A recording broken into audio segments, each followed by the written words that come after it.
Lección para el domingo 14 de agosto. El título para hoy es La extravagancia de nuestro Padre. ¿Por qué habla de extravagancia de nuestro Padre Celestial? Vamos a ver qué dice aquí entonces. Dice, si de verdad Dios me amara, seguramente haría, y hay un espacio para que usted lo llene, haría esto, aquello, lo otro, me daría. Algunos miden el amor de Dios de acuerdo a lo que les da. Algunos dicen, oh, Dios me ama mucho porque me ha dado esto, me ha dado aquello, me ha dado lo otro. Pero ¿qué pasaría si Dios no le diera lo que le pidió? ¿Significa eso entonces que Dios no te ama? Como hay otros que dicen, a mí Dios no me ama. Queridos amigos, no podemos medir el amor de Dios por lo que recibimos acá o no recibimos.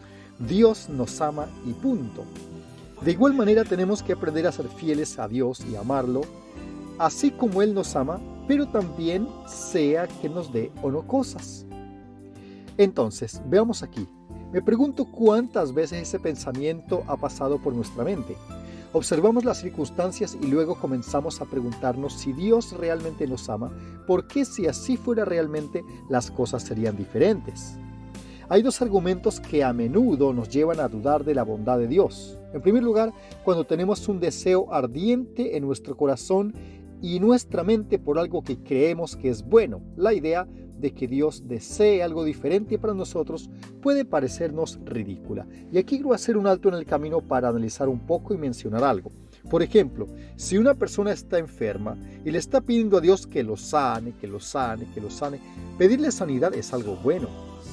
Ahora, ¿tendrá Dios el plan de sanar a esta persona?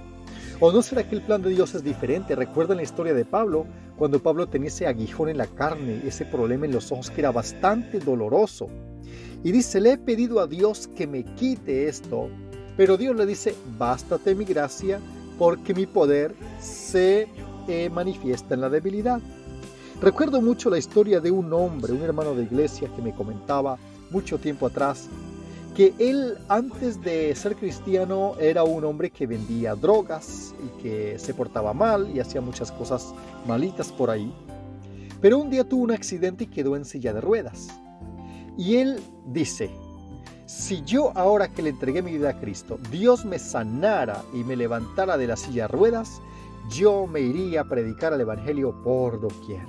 Porque ahora andaba predicando el evangelio en su zona, donde mejor podía, aún en su silla de ruedas, entregando libros, materiales. Y le hice una pregunta, ¿seguro que serías fiel a Dios? Y él se queda pensando y dice, sí. Aunque, ¿sabe qué, pastor? Pensándolo bien, a lo mejor yo me volvería malo otra vez. Porque uno muchas veces, cuando está bien, tiende a olvidarse de Dios. Y a veces Dios conoce el fin desde el principio, conoce el futuro de personas que de repente no cumplen con lo que dicen. Conocí también muchas personas que dicen, si Dios me sanara, yo haría esto o aquello por él. ¿Sabe que Dios los sanó y no le cumplieron? Siguieron haciendo lo malo delante de Dios y algunos hasta peor antes. Queridos amigos, mire, es bueno aprender a confiar en la voluntad de Dios. Por ejemplo, si le está pidiendo a Dios que te sane y Dios no te sana, no significa que Dios no te ame. Vemos el caso, por ejemplo, que pasó con Ezequías. Ezequías se enfermó gravemente y Dios manda al profeta Isaías para decirle, Ezequías, ordena tu casa porque vas a morir. Y Ezequías, en lugar de aceptar la voluntad de Dios, el plan de Dios, se volteó contra la pared y comenzó a llorar, a rogar a Dios, decirle que él había sido un rey bueno, que cómo es posible, que le iba a quitar la vida, y clama a Dios para que no le quite la vida. Yendo Isaías el profeta, saliendo en el patio, Dios le dice, Isaías, devuélvete, dile a Ezequías que le voy a alargar 15 años más de vida. Bueno, en esos 15 años más de vida que Dios le alargó, le dio a Ezequías, él cometió los peores errores de su vida.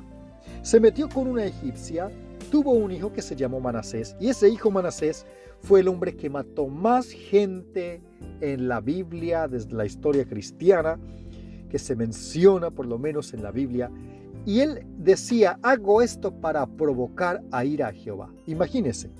Entonces, volviendo un poquito para atrás la historia, ¿no hubiera sido mejor que Dios hubiera llevado al descanso a Ezequías cuando Dios así lo planificó? A veces Dios nos permite cosas que le pedimos, que aunque no es su voluntad, no las da. Entonces, cuando las cosas salen mal, tendemos a culpar a Dios. Porque Dios lo permitió. Y la respuesta de Dios sería, tú me lo pediste. Es como, por ejemplo, cuando alguien dice, Señor, yo quiero casarme con ese hombre o con esa mujer, quiero casarme, dame. Y hostiga tanto a Dios y ni le pregunta si es la voluntad de Dios, que Dios dice, haga lo que quieras, cásate entonces. Y cuando algo malo pasa, dicen, es que este fue el hombre o la mujer que Dios me dio, así que me toca porque Dios me dio esto. Y se enojan contra Dios. Y resulta de que la decisión fue de la persona. Por eso, mis hermanos, es muy importante aprender a preguntar a Dios cuál es su voluntad, cuál es el plan de Dios. Y cuando Dios no nos responda de la manera que nosotros esperamos, no pensemos que Dios no nos ama. Dios nos ama. Por ejemplo, si mi hijo me dice, papá, yo quiero manejar la camioneta en la freeway, en la M1, que es la autopista rápida acá. Imagina que a mi hijo, con 10 años, yo le entrego la camioneta a manejar por la autopista, donde toca andar alrededor de 100 kilómetros por hora acá. Con tanto tráfico, a lo mejor se pondría nervioso, aunque él ya maneja, pero se pondría nervioso, podría perder el control, podríamos tener un accidente serio. Así que por seguridad, por amor a él y por amor a toda la familia, no le entrego la camioneta. Por eso. Y eso no significa que no ame a mi hijo. Todo lo contrario, porque lo amo, no se le entrego porque no está idóneo, capacitado para manejar en esa autopista. Ahora, cuando Dios no te dé algo, vuelvo a repetir, no significa que no te ame.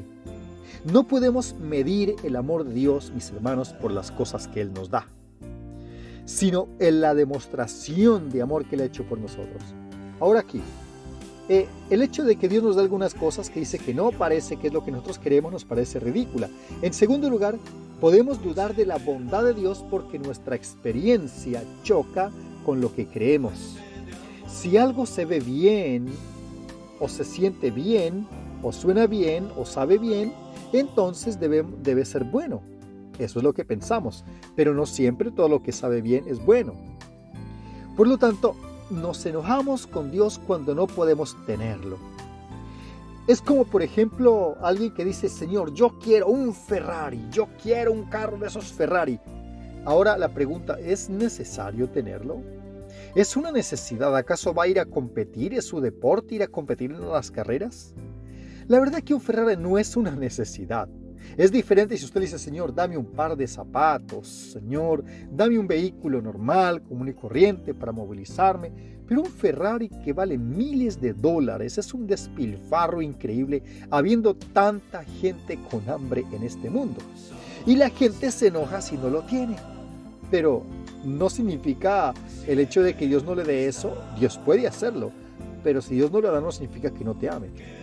La fe entra en el juego precisamente en aquellos momentos en que nos vemos tentados a dudar de Dios y de su bondad. Vamos a que dice Romanos capítulo 8, versículo 28 al 39. Romanos capítulo 8, lo puede buscar en su Biblia. Y vamos a ver qué nos dice este mensaje acá, qué podemos extraer para nosotros hoy.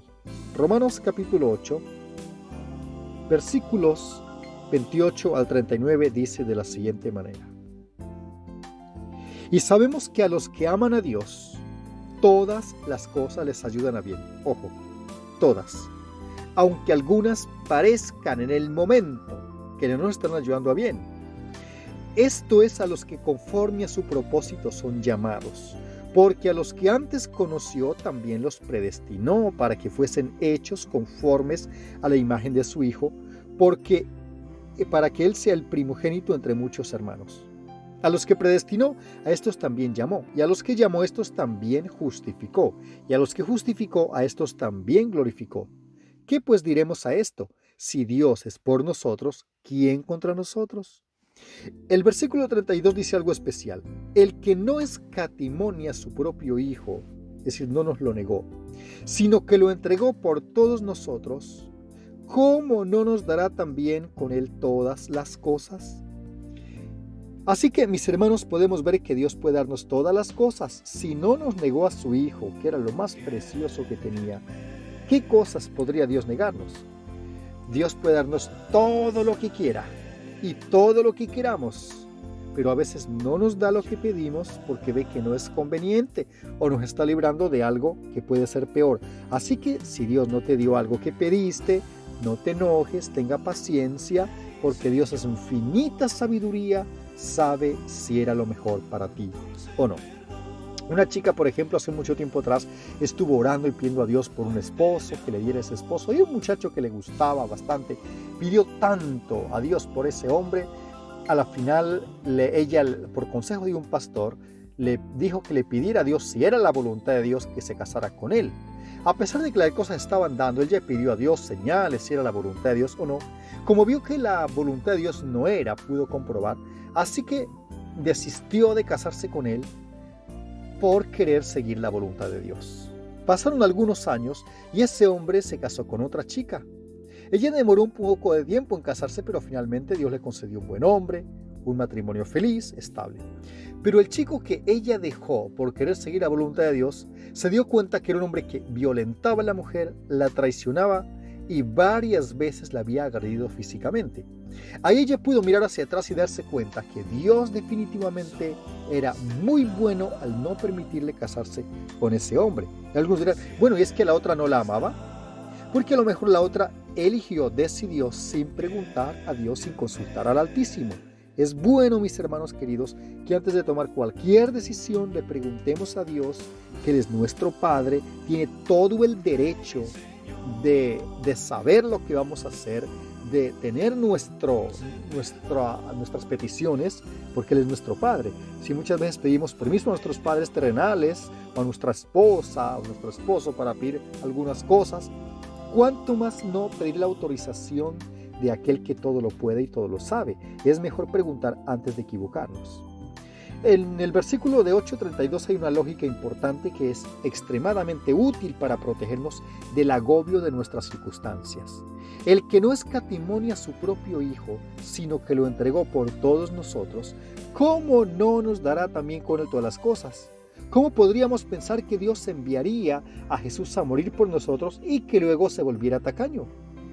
Esto significa que la verdad de la generosidad de Dios hacia nosotros, que constatamos en la muerte de Cristo, debe tener un impacto más fuerte en nuestros pensamientos que todas las dudas que el crisol pueda generar en nosotros. Así que, mis hermanos, ¿cómo es posible que una verdad, la bondad de Dios, tenga un efecto más poderoso en ti que tus dudas? No podemos dudar del amor de Dios porque Él ya nos lo demostró de muchas maneras y lo sigue demostrando, especialmente con el haber dado a su Hijo en la cruz del Calvario por nosotros. Es la mayor prueba de amor. Así que podamos tener a Dios en nuestra mente, en nuestro corazón, honrarlo, amarlo, seguirlo fielmente, ser hijos fieles, porque Él lo merece. No podemos dudar del amor de Dios, así que, mis amigos, podemos ver que Dios es un Dios extravagante al entregar tanto. Prácticamente desocupó el cielo al darnos a nuestro amado Jesús para que seamos salvos, y eso, que no hemos recibido lo que Dios tiene para nosotros en el reino de los cielos. Dios te bendiga y te guarde. No dudes del amor de Dios. Comparte con tus amigos, tus familiares. Hasta pronto, mis amigos.